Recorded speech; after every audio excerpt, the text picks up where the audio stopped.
you got a new album coming out, which is all exciting. Yes. Atlas Vending. And I've had a chance. It's not coming out till October 9th. Is that correct? That's correct. Yeah. So why don't we start with the obvious question, the title of the album, Atlas Vending. What does that mean to us? Well, at the risk of sounding pretentious or cryptic, I think there is a legitimate appeal in people trying to invent some sort of meaning themselves. Right. I won't speak for Alex, even, who's obviously the lyricist, he is the singer in the band. But I can say with a degree of confidence that he enjoys people sort of interpreting things themselves when they hear, and I think this is one of his strongest records lyrically. And so I think there's I won't it's not that I'm speculating. I do have an idea. Obviously, this has been discussed within the band about the meaning and stuff, but I won't spoil the surprise. I'll let people figure that out. But there is a sort of a narrative opinion. Well, that is one thing about the great thing about music is that no matter how obvious something seems to the writer or whatever, people will always put their own spin on things and come up with their own meanings to it, which is possibly just as good. So there you go. I think it's good. I mean, how boring would it be if everything was spelled out for you to the letter? I think that would be a bit of a shame with any art form, but yeah. So this is the band's fourth album. And so at this point in your career, does the band feel different than it did when it was starting out? Absolutely. And I'm happy to report that I think in the ways that it is different, it is a very positive thing. Obviously, people age, life goes on, and things change as you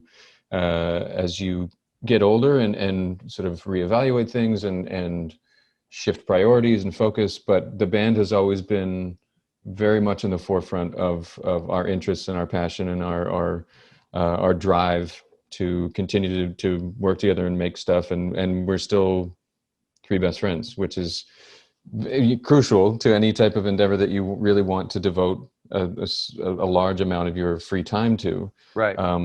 I can't imagine being in some sort of toxic environment and feeling compelled that you have to go through the motions. So luckily we've never experienced that. And yeah, we want to feel like we're growing musically and growing as people and taking chances and not trying to stick to some sort of template or sort of formula that we may have set for ourselves early on. We're still proud of a lot of the stuff we've done in the past, but I think it would be a pitfall to sort of try and repeat things rather than take chances and move forward. Right. Well, I think I read somewhere in some of the press or something, there was a quote, "Our goal is to remain in flux," which I assume means you want to keep changing or moving around or doing something. So do you guys actively talk about how you want to change, or do you just kind of wait and see what happens? I mean, we don't talk about it in the way that it sounds like a preconceived scheme or a plan where, I think that would, I'm not saying for everyone, but for us, it would almost the way we operate, I think that would seem somewhat calculated and a little bit insincere if we had a really planned out trajectory. I think that would be, we would feel like we're putting something on. But we constantly talk about ideas that are exciting to us and, how can we work in this approach to a song or a show poster or a video, things like that. Those types of things are constantly discussed because it's exciting to see what we can bring into the fold and sort of add our spice to and see what fits, because not all of it is going to be this harmonious gel of ideas and from concept to creation. Sometimes they don't work. So I think as long as we're willing to be open to those successes and failures in terms of a good match, then those things are always talked about. Yeah, for sure. Yeah. So in addition to you, who are the drummer, and Alex, who kind of plays guitar and does the vocals and whatever, there's Chris, who's the bass player. And obviously you have musical roles that you play, but do the roles between the three of you alter, evolve as you guys are spending a lot of time together over these years and creating? Yeah, for sure. Yeah, I mean, there's everyone's input. I mean, we're a very democratic band, so possibly to a fault at times. But, it takes longer than it takes longer for decisions to be made and things like that. But everyone's ideas are genuinely respected and desired. Like we want. I don't think we would function in the same way if it was just one person calling the shots. And so we do have roles that shift, and sometimes I'll take a back seat while things are being done, and other times it will be one of the other guys that sort of lays low while things are getting finished, or I don't know. Everyone kind of wears different hats, but it's pretty interchangeable. Right. And so the drumming, I mean, listening to the album, those drums are pounding on a lot of those tracks. I mean, it's pretty intense. So for yourself, how do you approach, like, say, the first track, Pulse? It just comes in with these freaking drums that are just like over the top. I wouldn't say over the top, but they're pretty out there. Do you guys talk about that, or do you just play what you feel? Again, it's a bit of a mixed bag. With that song in particular, that was a song that Alex kind of had put together. It was almost fully assembled, and that was the first one that we really started to sort of hone and craft to be. We didn't know it was going to be the first one on the record, but that was sort of at the beginning, the very early stages of writing material for this new one. And so he kind of already had that Pulse idea going with the bass drum. So I just sort of emulated what he had on a drum machine, and then obviously put like a more human touch to it. But on other songs, so sometimes he'll have just a riff, and he and I will practice or sort of audition different rhythms or beats that go with it, and sometimes they don't work, and then when all three of us are working on stuff, it becomes pretty obvious if that's connecting with Chris on bass and stuff. And so there is this sort of this test pattern of like, where is this all going to fit? In my head it might seem like the perfect ingredient, but when everything is assembled, you have to consider that they may not mesh as well as you envisioned. So that was a conscious effort on my part with these songs and this recording, was to make sure that I'm bringing the best version of myself to the record, even if that means doing really simple boneheaded stuff. And I have if that serves the song the best, that is what it deserves. And so the last thing it needs is sort of showboaty, over the top stuff that will work to the song's detriment. So well, another track that kind of stands out as far as the drumming is The Mirror, and that one's fun. That one's a bit of a marathon in terms of dexterity and stamina, but it's fun. And that was one where I sort of came up with that beat, I think, and just, I don't know, tried to make it work with that song, and somehow it just sort of stuck, and we became this sort of cyclical. I don't know. I mean, that's kind of the opposite of how Pulse came together. This one was more of a rhythm as it started, and then we built from that. So those are two good examples of like how opposite song structures can kind of work, or ideas. Now, on your previous album, you worked with Steve Albini, who recorded it. And on this album, you guys have kind of co-produced it with a guy named Ben Greenberg, I believe. So I was wondering, I mean, Steve Albini is one of these people that everybody seems to have an opinion about, and take something from him. I just interviewed a person who records under the name Bully. Her name is Alicia Bogdano. We've toured with her. She worked with him, I believe, at some point, or trained with him. So I'm just kind of curious as to, did anything that you picked up from Steve working with him kind of play into this record at all? I wouldn't. I guess my hesitation is a little telling, because I wouldn't say that there's. I guess the only reason that gives me pause is it's not to say that there wasn't a value in what we took away from that recording. We loved that whole process. Working with him was actually amazing. It was really, really fun, really laid back. It's, I don't think the sort of curmudgeonly reputation that he has sometimes is entirely deserving, at least in our experience. Oh, that's good. Yeah. So in terms of the approach, I wouldn't say we took anything away that was this eureka moment that we said, oh, now, we have to do this on every record. That was Right. a no-brainer that just, ticked a box that we've never done before. There was nothing in terms of that, but, I think it was, as you do with every record, but speaking specifically about working with Steve Albini, it was a lesson in not to hold everything so dear, not so preciously with, he used to say that, unless it's an egregious mistake, it's something you can't live with, then let it go, and we move forward.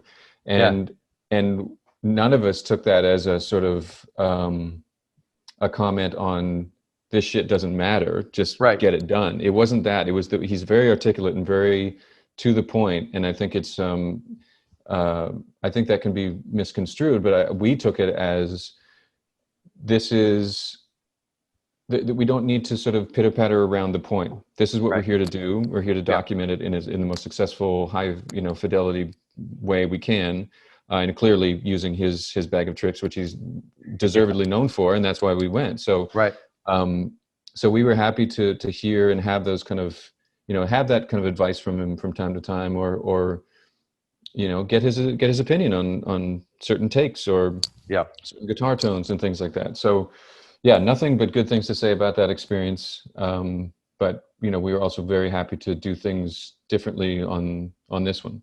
Sure. So this gentleman, Ben Greenberg, who you co-produced the album with, so who is he, and what was the relationship like with him when you made Atlas Vending?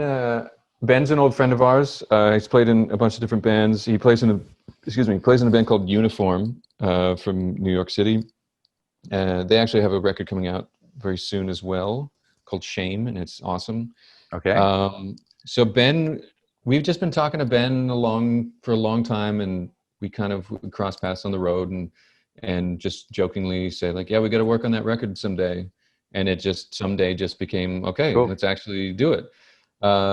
So Ben came down to Providence where the studio was and basically lived with us for almost 2 weeks.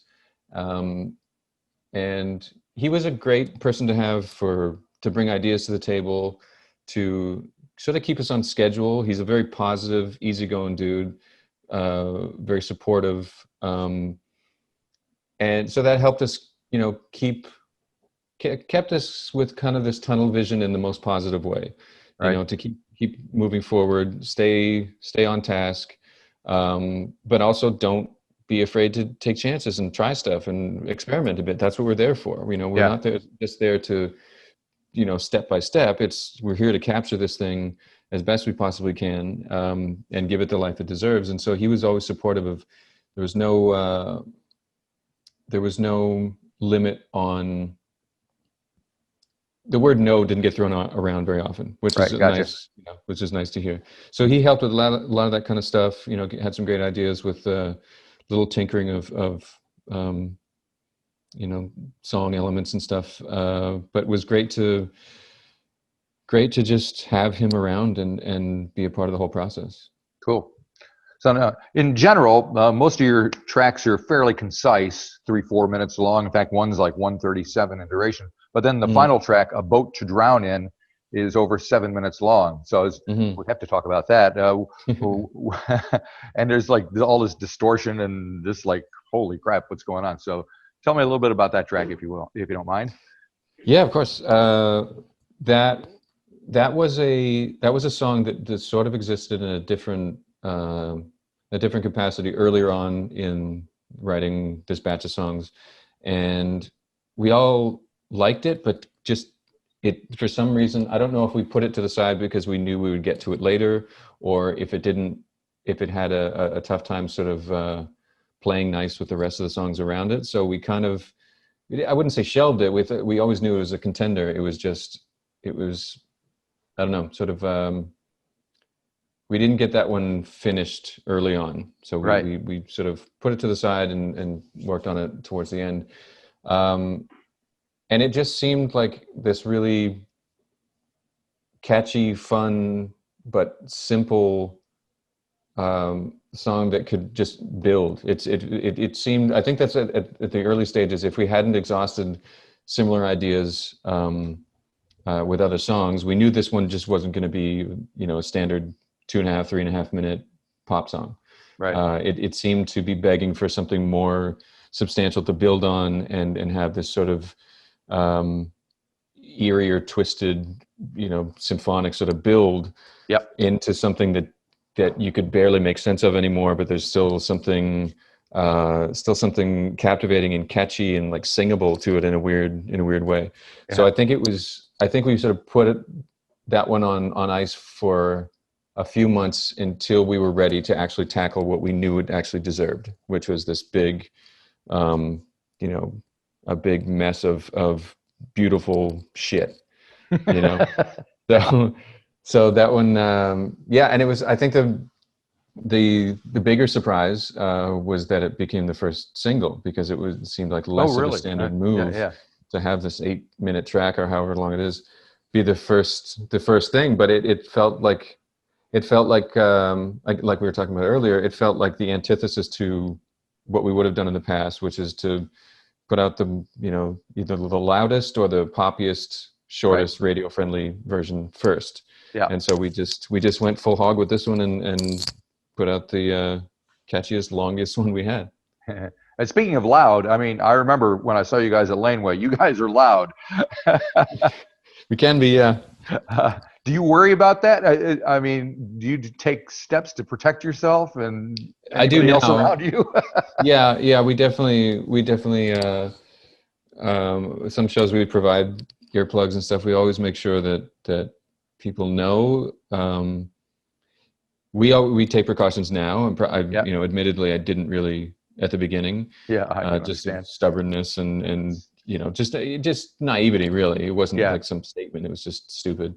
But it's not a deliberate decision to be loud for the sake of loud. It's not supposed to be offensively loud in a deliberate sense where we're trying to make people uncomfortable. Right. We're happy to if we could do exactly what we do at half the volume, we would do so. But it doesn't really factor into a live setting so much, just with the way that we play. So it's just something we all have to live with, I'm afraid. Very good. And so you're in Toronto, which is, for folks here in New Zealand who may not be aware, is just on the other side of the border in the States. So I don't know if you guys think politically much at all. And of course, there's all this stuff going on that and there's a thing in Rochester that just happened, so I don't know. Does that affect you? Do you have opinions about it? Sure. I mean, I think you'd have to be mentally void of any type of emotion if you didn't have some feeling about it one way or the other. Right. And it's everywhere. The world is in a sad state of affairs right now, in such a huge place that seems very minute now, given technology and the way. I mean, look what we're doing right now. We're across the globe, and when we're talking in real time with no lag, with pictures and sound and everything. Yeah, it's crazy, and it seems like such a shame that that people are so so much against making room for others. Yeah, it seems like it's really sad that people just think about themselves in their own backyard and nothing else. And it's hard not to look at the world around you every time you turn on the news, even people in your own city. It's bleak, man. It's depressing. So when was the last time the band has played together? In front of an audience? Well, in front of an audience, that was probably back in March, right before all this happened. We had just finished up a West Coast tour, right? With the band Refused from Sweden. All right. So we had just finished up a short run with them on the West Coast, and then we flew home, and then shit hit the fan. It was crazy. Yeah. So the album's out in October. Do you think you'll be playing by then, or you're just taking it day by day? I don't know. I doubt it. I very much doubt that there'll be any live music. Yeah. I don't know until sometime Because in I mean, let's face it, 2024. a band like yours needs to be heard live. You need to feel that you Well, guys make. yeah, yeah, to some extent, I totally agree, and we also feel we need to play live to function as a band. There's a compartment of ourselves that really needs to scratch that itch, Yeah, I'll bet. as a necessity and just as a feeling that's why you got into a band in the first place. So Yeah.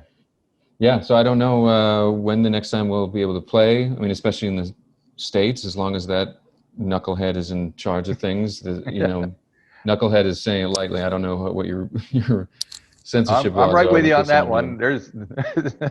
I mean, if I can curse, that guy's a fucking piece of shit. So Yeah. this is not. He's making things much worse than they have to be. Yeah, I agree. Well, hopefully things will change sometime soon, and I we'll hope get so. back to the point where we can do what we need to do and want to do. So anyway, well, thank you very much for talking to My me pleasure. about this, and I My hope pleasure. the album does well and things get back to where we need them to be. But in the meantime, hang in there, and Thank you. thank you. Great talking to you. Thank you very much. You too. Bye bye.